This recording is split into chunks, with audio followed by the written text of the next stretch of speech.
Hello, welcome to the Healthcare Facilities Network. I am Peter Martin of Gosselin Martin Associates. As always, thank you for clicking on this video. Today's video, my introduction for today's video, is a conversation I have with Dan Boyer. Dan is the Director of Facility Operations at Sturdy Memorial Healthcare in Attleboro, Massachusetts. Dan is also past president of the New England Healthcare Engineers Society, and he's the current membership chair. So I traveled down to Attleboro. It's not far from here, from our home office here. It's only about 20 miles to the south, so it's not far. Everything here in New England, as you may know, is pretty close. I can drive an hour and be in 5 different states. I can almost make it to Vermont. But anyways, it was a good opportunity to go down and talk to Dan. The topic of today's conversation is chapter society management, specifically membership, the challenge of bringing in new members in 2023. That's why I went down and talked to Dan. But, we also talk about, and I did not expect to talk about these things, Dan's a third-generation facilities management pro. We talk a little bit about insomnia, and we talk a little bit about career paths. So that's all an added benefit. But really the goal of today's conversation is just to talk about some of those chapter challenges. Dan has a very aggressive goal. NIHES has a very aggressive goal to increase their membership in the coming years. We talk a lot about, and when I say we, not Dan and I, but we talk a lot about SMART goals, specific, measurable, achievable, realistic, timetable, etc., etc. I don't know if Dan's goal is a SMART goal, but it's a lofty goal and one that I give him a lot of credit for. And so we talked about this in this conversation. We also talked about an innovation, and this is why we went down, that NIHES is doing a new membership level to try to bring in more supporting members and to try to bring in more people. And so I think one of the goals of the Healthcare Facilities Network, and I've said this before, is to increase the awareness of this role, to increase the pipeline of people who are coming into this role. And part of that is telling the stories of chapters. If you work in a chapter, and I talk to a lot of you, you know what your challenges are. And so I hope you'll watch this presentation with NIHES, and maybe you see what NIHES is doing to try to bring in more membership. And you can adopt that, because that is part of our goal. I'm going down the end of this month, so we're in November. The end of November, giving a presentation at the Florida Healthcare Engineers Society. It's called the Facility Director's Toolbox. It's a chapter presentation. I really enjoy giving that presentation because it's a look at the market today. But prior to giving that presentation, I'm going to sit down with the leadership of the Florida Healthcare Engineers, and we're going to talk about running a society in 2023, get the perspective of what it's like down there in the Sunshine State, where there's a lot of change going on, where there's a lot of people coming down there.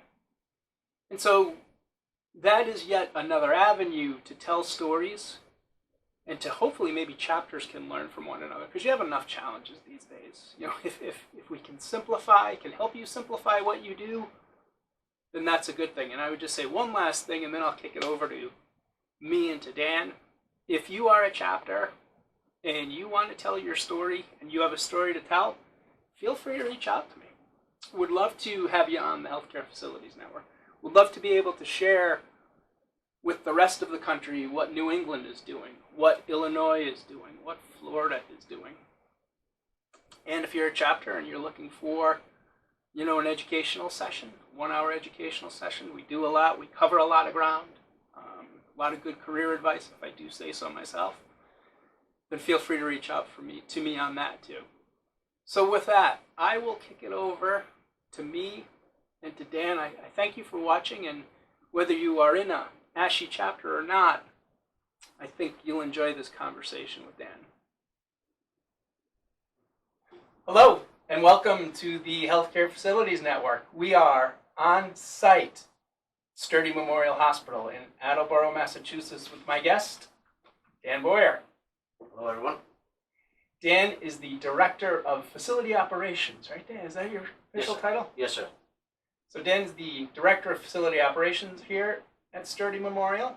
Dan is also the Membership Coordinator for the New England Healthcare Engineers Society. Dan's also a past president for NIHES.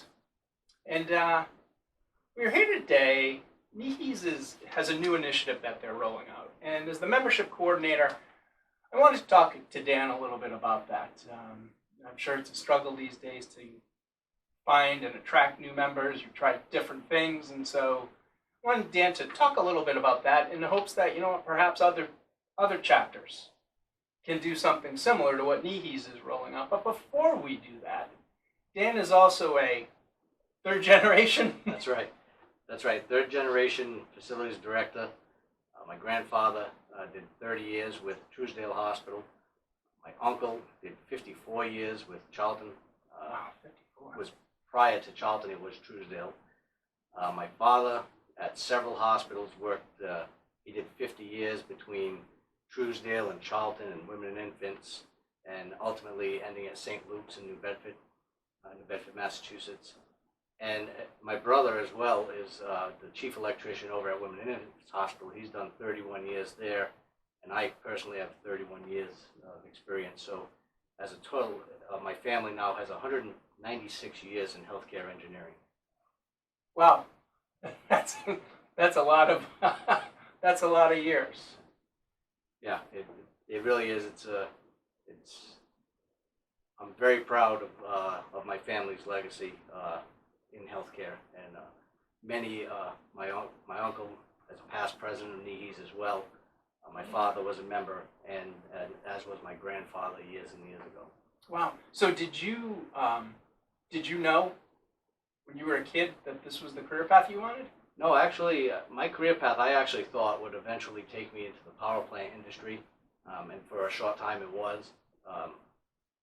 Then things happened, and a chief engineer position here at the hospital opened up, and it got me off of the rotating shifts and into a more normal life.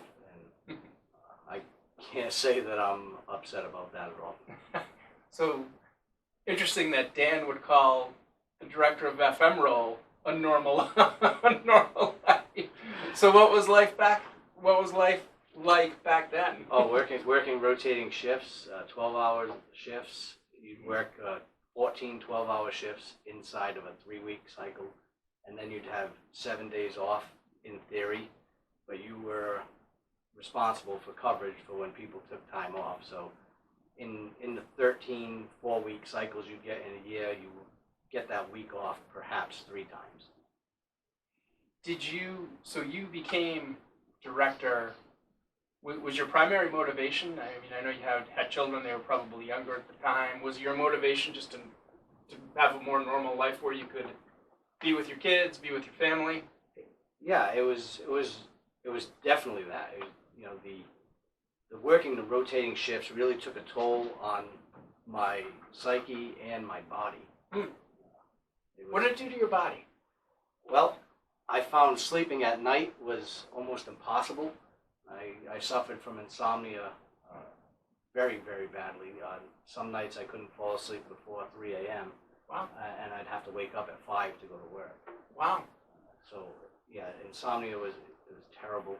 I found working on the night shift and sleeping during the day was actually better for me. I actually sleep better during the day with, earplugs in and an eye mask on to block out any light and sound. Interesting. And I was physically too tired to push myself off the mattress at like 2 o'clock in the morning. Wow. But my mind was still awake, and I just couldn't shut it down. How'd you perform at work?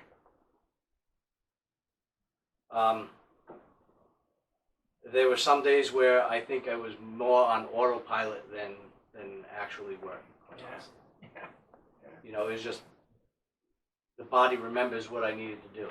I really think that's how I got through some of those days. Wow. Well, I'm glad you're through it onto a better time. And when did you finally get back to a normal pattern? Well, it didn't take that long after I got the job as chief engineer here at Sturdy. I came back. Ironically, my first day back as chief engineer was December 31st of 2007. Okay. Easy one to remember. Yeah. So December 31st, 2007, came back to work here, and within a month, the insomnia had gone, the headaches I was dealing with was gone. I can't say enough good things about getting off the rotating shift. It was really something that I questioned whether or not I would still be here. This is Peter Martin. If you or your organization is interested in advertising or partnering with the Healthcare Facilities Network, including sponsoring content, then please email me using the barcode in the lower right of your screen. From the trades level to the vice president level, from planning, design, construction, project management, compliance, safety, and security, the Healthcare Facilities Network reaches FM people where FM Well, people... along those lines, December 31st, 2007, you come back as chief engineer. When did your involvement with NIHIs begin? In 2008. Oh, really? Yeah. Jim Gilmore, who was the director of facilities then, he encouraged me to join NIHIs. I joined NIHIs. Didn't actually attend my first fall conference until the fall of 2009. It was held in Rhode Island. Can't say I was hugely impressed by that first one because it was in Rhode Island. The hospital wouldn't put me up overnight, and I got great education, and I got to go through the trade show. But what I lost was the networking that comes after hours. Okay, there's a lot of stuff that happens after hours that I didn't get, and I didn't get that until I attended my first NIHIs conference, where I actually stayed overnight in 2010. That was up in Killington, Vermont. Mm-hmm. Quite honestly, it was there that I met some people within NIHIs, and I saw that my uncle was a past president on the plaque there. Cool. And right there, it was a hook for me. When was your uncle president? He was president in 1989. 89. Okay. So then for you, I know sometimes people join and they kind of have to be, not pushed, but encouraged, hey, go to a leadership role. You could do this, work your way up. For you, you kind of had something intrinsically from the family. Yeah, we went to a first-time attendees breakfast up in Killington, Vermont, and the board of directors was there, and they had everybody going around the table introducing themselves. Hey, I'm Dan Boyer. By now, I'm chief engineer at Sturdy, and John Crowley's sitting across the table from me. If you ever saw John back in the day, he was kind of an intimidating figure. Yeah. Okay, and he looks at me. He says, "You any relation to Ken or Ed Boyer?" I said, "Well, yes, sir. Ken is my father, and Ed is my uncle." And he says, "Well, you come from a great family," and that was just like it was an instant in for me within NIHIs. Yeah.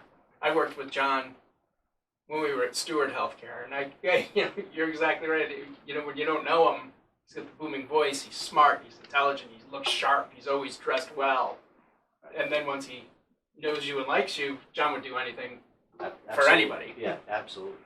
You can't say enough good things about some of the guys I met there. Yeah. Some of the older guys, George Hawley and Joe Molina, and these are guys that all knew my family. Yeah. And so it was like I was a part of the group, even though I was really a first-time attendee at that point. Gotcha. So, I worked with George at Hebrew Scene Life. Is George still around? I haven't seen George in several years. Great guy. Yes. He was. Yes. So much older gentleman, so much energy, the energy of a guy 30 years younger than Absolutely. him, 40 years younger than him, always with a smile. Yes. Nice person. Well, you're right. So that's kind of the lineage, though, your personal family lineage, the lineage of NIHIs, the New England Healthcare Engineer Society. You served as president in 2022. Yes, sir, 2022. I was president of NIHIs, and it was, quite honestly, from that day in Killington, Vermont, till the day I became president, it was really something I'd been working towards, something I really wanted, and I'm very proud to have been the NIHIs president in 2022. I think it's a great organization. I can't say enough good things about it. And we are actually older than ASHE. We were founded in 1958, so we are 65 years old now. Okay. As an organization. So I got to ask, though, was your uncle alive when you became president?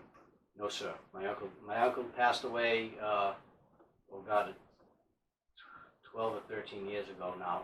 So he he saw me as a member of NEHES, but not as a president of NEHES. My father passed away in 2020, so he never saw me as president, but he knew I was on the path to be president. And he was actually made an honorary member and actually saw me get presented the Engineer of the Year award in 2018. That's great. Yeah. That's great. Damn, too bad. Just 2 more years, but that's unfortunately life. So you're the membership coordinator now, correct? Yes, membership chair, yes. Membership chair. Did you become membership chair after serving as president? Actually, or did you do both? I actually, when I was president, I was the membership chair. I took that on as one of my goals was to increase membership. Nice. In fact, our goal for 2023 was to increase membership by 10%, which I'm happy to say we actually did achieve. Nice. Excellent. And how long do you want to continue to be membership chair for? I want to be membership chair until I complete the big, hairy, audacious goal that we have. And that big, hairy, audacious goal is to get a member from every hospital within New England. So every hospital in New England you want a member from? I want a member from every hospital in New England. That is my big goal. Wow. I'd like to see it completed.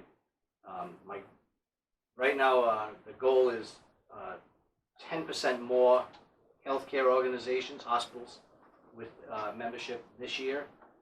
Within 3 years, I want to get to 80%, Wow. and I want to get those last 20% within the last 2 years.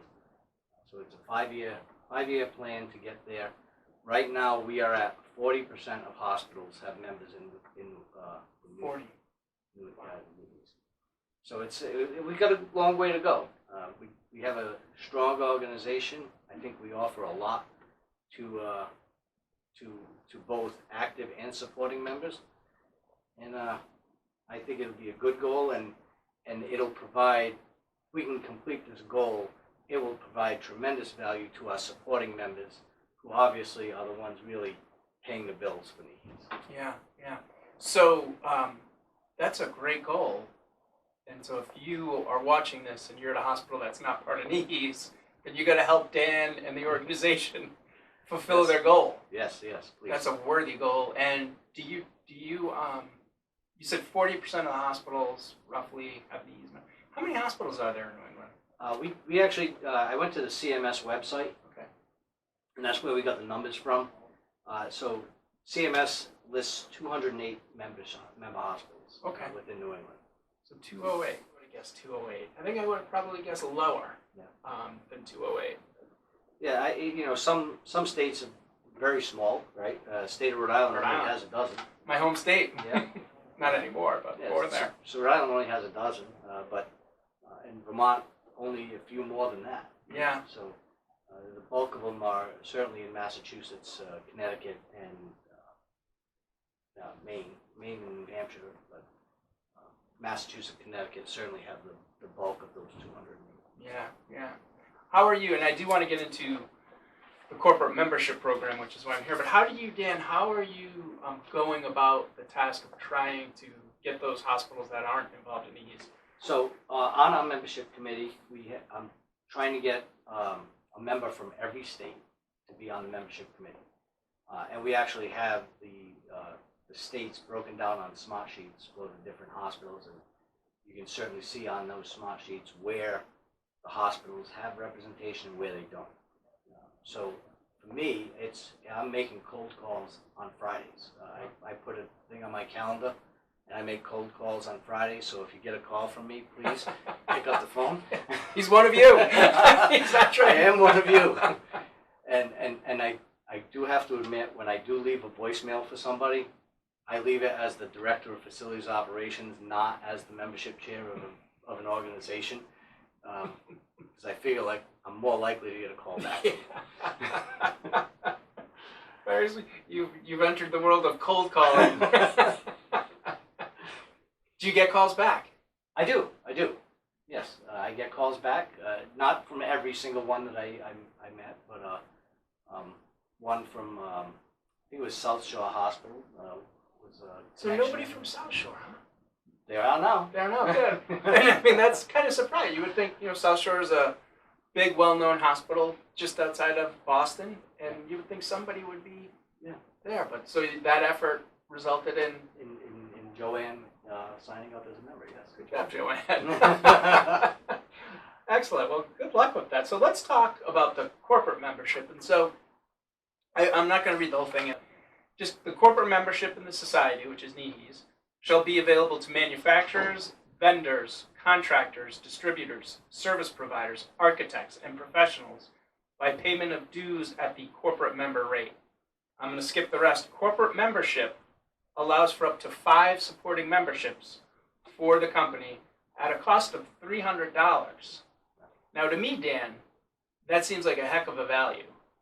So the $300 cost, a regular supporting member, a single individual wanting to join as a supporting member, the cost is $100. So essentially, you're paying for 3, you're getting up to 5. Yep. So we do think that's a good value to give back to our supporting members. And we're hoping that the supporting members, when they go out to work, will potentially also talk to those hospitals that do not have membership. We do have a couple of supporting members that are on the membership committee as well, to try to get them to, when they go to healthcare organizations, to spread the word about these. We feel like it's a great organization, and so that's what the supporting the corporate membership is all about. And I think that it's something that we can. I think I'd like to see other organizations around the country start to maybe implement this, because I think it's a good way to give back to your supporting members. Yeah, and that would be, my goal with this particular video and with our Healthcare Facilities Network is to highlight something like this, like Dan's doing, like NIHES is doing, with the hopes that it catches on across the country, right? There's enough chapters out there, and if you all share best practices, well, you make your jobs easier, because you're all dealing with the same challenges. It's not different between New England and Illinois and California. Right. What is the, so this is relatively new, right, Dan? You guys started this in? So we just changed the bylaws at the fall conference this September. It is up on the membership website right now on NIHES. They haven't pushed it yet because they're having a little bit of technical difficulties with how to make the membership work along with the state chapters. Okay. So they do have to get some feedback from the states before they really push it out to say, how are we going to make this work? Yep. Because the states obviously have their own bylaws, so then they have their own membership too. So to be able to just throw this out there as it becomes problematic. Yeah. So. Well, nothing, no matter what you do, is ever as simple as just flipping a switch. It's just nothing works that way. Everything's connected. Yeah, and honestly, we didn't even know that this problem would persist, Right. Until we made the bylaw change, and now we've got this corporate membership, and but we do have what we believe to be a solution that we're rolling back out to the states just to get their buy-in, and once that happens, we'll send out a corporate membership. So and you mentioned a couple of things, but why did you guys create the program? Well, it was an effort to give back to our supporting members. Again, our supporting members, they pay the bills, right? Yeah. They're the ones that they pay for their membership. They pay for the sponsorships for our conferences. They pay for the booths. They pay for everything that NIHES does. Yeah. So it's a way for us to give back to our supporting members to try to increase the value that they are paying. Okay, and that's really behind the membership drive as well, as far as the active members, because if I were to ask the supporting membership, I would venture to guess that their most valuable piece to their NIHES membership is access to the active members, to the engineers at the healthcare organizations. Yeah. Yep. I know it's relatively new. You just said you're still working through it, but what's the feedback been from both your members and on the corporate side? When we first put this idea out there, the membership committee was where we first started. And again, I told you we have 2 supporting members on that membership committee, and both of them were like, "Oh, that's a great idea." You know, we would definitely take advantage of that. You know, and you know, because like I said, it's 3 for 5. You know, some of them I imagine will buy 2 corporate memberships and get 10 people for the cost of 6. You know. Yep. And you might even, I'm sure there's an element of goodwill you engender by doing something like this, which is important. Well, I feel that's absolutely. You know, my drive is really to try to increase membership in NIHEs, both from supporting and active members. But again, my goal is on the active member side, not because I don't want the supporting members, because obviously we need them, but it's really to provide value to our supporting members. Yeah. I mean, think about the if you're a supporting member that's, do I really want to join NIHEs or not? Well, by joining NIHEs, you have access to 40% of the hospitals right now, right? In 5 years, I hope that you have access to 100% of the hospitals. Think about the value to a supporting member that has now access to potentially somebody at every hospital. Yeah. I think that'd be a tremendous value. Absolutely. What is your greatest, as the membership chair, what's your greatest challenge, or what's 1 or 2 of your challenges in getting new people from the hospitals? Well, at this point in time, right, hospitals are reluctant to pay extra for, you know, travel and for education. You know, membership in NIHEs continues to be free for active members. So it's not a cost so much there for the hospitals, but a lot of them look at it, well, what do you offer besides the conferences? Because, you know, my hospital's not going to pay for me to go spend 3 nights at a hotel up in northern Vermont. And, you know, so what we offer besides that is we have online educational sessions as well that we offer. You can find that on nihes.org, our website. So the other challenge that I would get from healthcare engineers is I don't know I can afford 3 days out of the office. Okay, well, what I would say to you is, from the education and the experience and the connections and the networking, everything that I've gained from NIHEs, is can you afford not to spend those 3 days?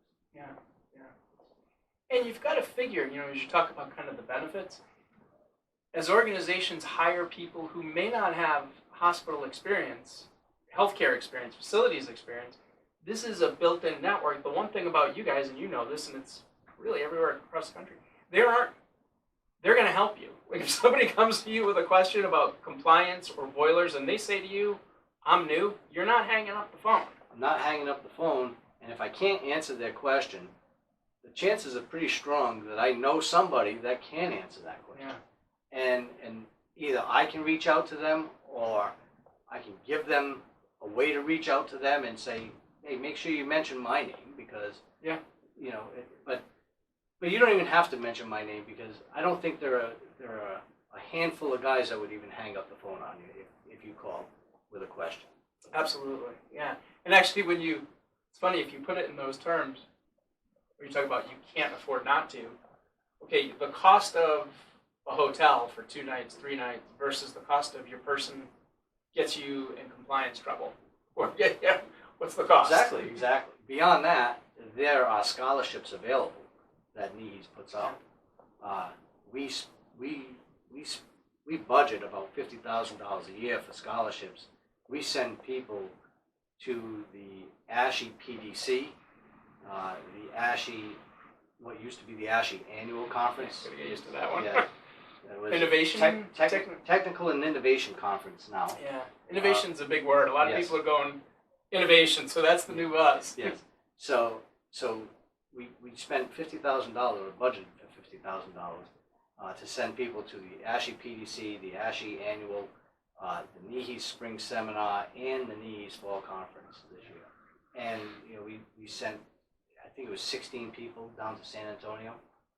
We paid, $2,000 a person for them to do that. Yeah. We brought in people to the Fall Conference.